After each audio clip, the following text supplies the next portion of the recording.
বিপদে পড়লে আমরা পড়বো ইন্না লিল্লাহি ওয়া ইন্না ইলাইহি রাজিউন, আল্লাহুম্মা আজুরনি ফি মুসিবাতি ওয়াখলুফ লি খায়রাম মিনহা। তাহলে আমার প্রিয় ভাইরা, বিপদের শুরুতেই আমরা বলবো ইন্না লিল্লাহ। শুরুতে কি বলবো? এরপরে যেই বাক্যটা পড়ে নিজের পরিস্থিতিকে আল্লাহর দরবারে সঁপে দিব, সেটা হচ্ছে হাসবুনাল্লাহ, হাসবুনাল্লাহ।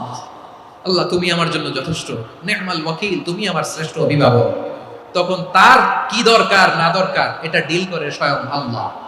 বিশ্বনবী বলেন, কঠিনতম বিপদে যখন পড়বা, দেয়ালে পিঠ থেকে যায়, চোখে মুখে অন্ধকার, বাঁচার কোনো উপায় নাই, তখন পড়বা লা ইলাহা ইল্লা আনতা সুবহানাকা ইন্নী কুনতু মিনাজ জালিমিন।